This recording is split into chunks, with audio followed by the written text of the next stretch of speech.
This is something we reported largely through 2023. 29 student suicides were reported in Kota last year. Unfortunately, we entered into 2024 with nothing changing. 2 students have lost their lives, have died by suicide. उम्मीदों का बोझ शायद बहुत भारी हो गया था। Exam के महज 2 दिन पहले ही उसने अपने दुपट्टे को अपने गले में बांधकर सबको अलविदा कह दिया। तो बीते 15 दिनों में कोटा एजुकेशन हब में 3 कोचिंग छात्र मौत के फंदे पर झूल करके अपनी जान दे चुके हैं। अब ऐसे हॉस्टल जो जिला प्रशासन की गाइडलाइन की पालना नहीं कर रहे हैं, उन पर एक्शन शुरू कर दिया गया है। कोटा में एक और स्टूडेंट ने सुसाइड कर लिया है। बीटेक की पढ़ाई कर रहा था छात्र, कोटा में रहकर ऑनलाइन क्लासेस ले रहा था नूर। शिक्षा नगरी में पिछले 10 दिनों में सुसाइड का ये तीसरा मामला है। पिछले साल कोटा में 29 स्टूडेंट्स ने सुसाइड कर लिया था। मृतक छात्र नूर।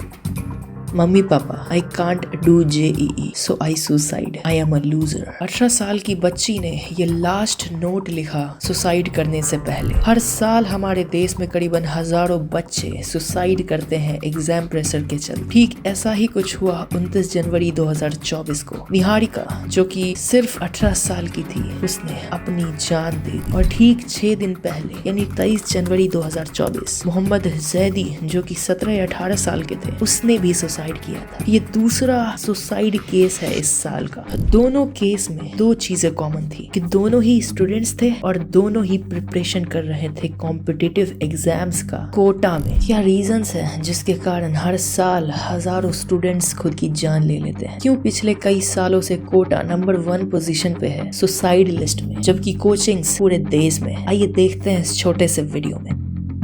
मेरा नाम, मैं कोटा में नीट की प्रिपरेशन कर चुका हूँ और मैं भी सुसाइड अटेम्प्ट से गुजर चुका हूँ। Young minds come here with ambition in their eyes. Hostel warden tried to get me out of the premises by saying ये तो पागल बच्ची है and ये तो सुसाइड कर लेगी, तो इस वजह से आप मुझे एक लेटर लिख के दे दो।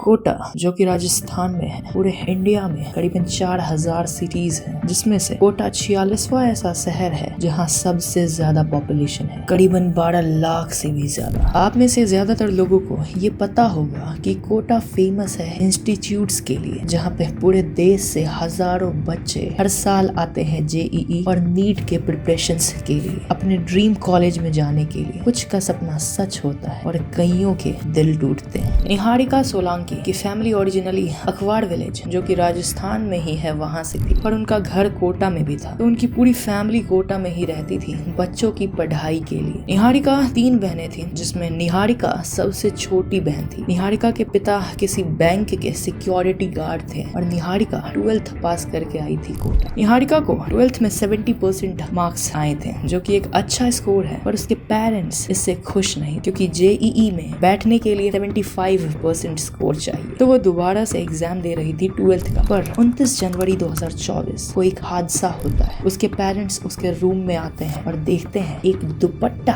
पंखे से लटका हुआ है और टेबल पे एक नोट रखा है। Mummy papa, I can't do JEE so I suicide, I am a loser, I worst daughter. Sorry mummy papa, यही लास्ट ऑप्शन है। 18 साल की बच्ची एग्जाम प्रेशर को हैंडल नहीं कर पाई और एग्जाम से ठीक 2 दिन पहले यानी 29 जनवरी को खुद की जान दे दी, बिना एग्जाम दी। और ये 2024 का दूसरा सुसाइड। इस केस से ठीक 6 दिन पहले यानी 23 जनवरी 2024 को एक और सुसाइड हुआ था कोटा के हॉस्टल में। मोहम्मद जैदी, जो कि मुरादाबाद से आए थे कोटा नीट की प्रिपरेशन करने के लिए, लेकिन एग्जाम न निकालने के कारण सिर्फ 18 साल की उम्र में ही खुद की जान ली। पिछले साल यानी 2023 में ही कोटा से करीबन 29 बच्चों ने सुसाइड किया। उससे पिछले साल 2022 में 15 बच्चों ने, 2019 में 8 ने, 2018 में 12 बच्चों ने, 2017 में 10 बच्चों ने, और भी ऐसे कई सारे सुसाइड हुए हैं कोटा में। हर एक सुसाइड के पीछे कुछ कॉमन रीजंस होते हैं। पेरेंट्स, जो कि हर बच्चों के सपोर्ट सिस्टम होते हैं, कहीं ना कहीं उन्हीं से गलतियां हो जाती है। कुछ % पेरेंट्स ऐसे होते हैं जो बच्चों पर प्रेशर दे देते हैं किसी पर्टिकुलर चीज के लिए, चाहे वो बच्चों का पैशन फॉलो ना करने देना हो या किसी कॉम्पिटिटिव एग्जाम की तरफ जोड़ देना। पर पेरेंट्स ये इंटेंशनली तो नहीं ही करते हैं। अपने बच्चों के फ्यूचर को लेके हर एक पेरेंट्स सीरियस होता है, ये उनका नेचर होता है। पर कहीं ना कहीं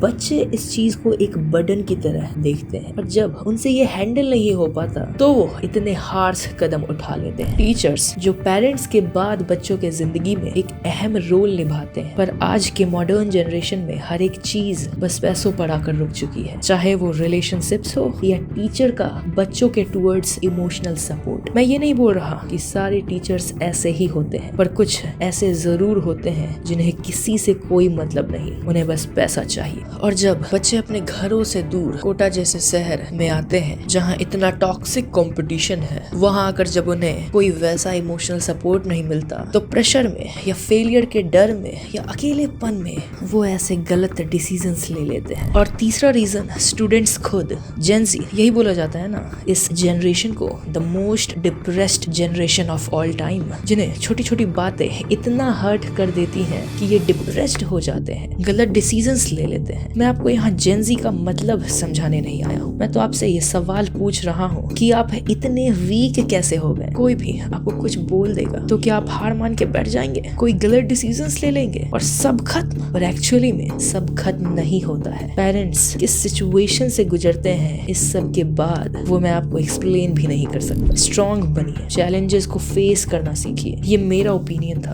अगर किसी स्टूडेंट्स या पेरेंट्स या टीचर को मेरी बातें बुरी लगी हो तो मुझे माफ कीजिए। खैर, गवर्नमेंट ने इस बढ़ते सुसाइडियल केसेस को देखते हुए कुछ एक्शंस लिया। यूनियन मिनिस्ट्री ऑफ एजुकेशन ने कुछ गाइडलाइंस दी 2024 के सभी कोचिंग सेंटर्स के लिए। कोटा में जितने भी 16 साल से कम उम्र के स्टूडेंट्स होंगे उन्हें कोई भी कोचिंग एनरोल नहीं करे, और न ही उन्हें जिन्होंने 12th स्टैंडर्ड नहीं क्लियर किया हो। कोई भी कोचिंग किसी भी तरीके की झूठी प्रॉमिसेस नहीं करेगी और ना ही कोई गारंटी देगी अच्छे रैंक्स या मार्क्स लाने की। बस वही इंस्टीट्यूट्स कोटा में खुद की कोचिंग्स खोल सकते हैं जिनके इंस्टीट्यूट में काउंसलिंग सिस्टम, यानी जहां बच्चों से हर दिन बात किया जाए, पर्सनली उनकी बातें सुनी जाए, उन्हें क्या प्रॉब्लम्स हो रहे हैं इमोशनली या फिजिकली वो सुनी जाए। और अभी भी सवाल यही है कि क्या इन गाइडलाइंस से कुछ फायदा होगा, कुछ इम्प्रूवमेंट होगा, या सब कुछ पहले की ही तरह वापस से हो जाएगा। खैर, ये आने वाले समय में हमें देखने को मिल ही जाएगा।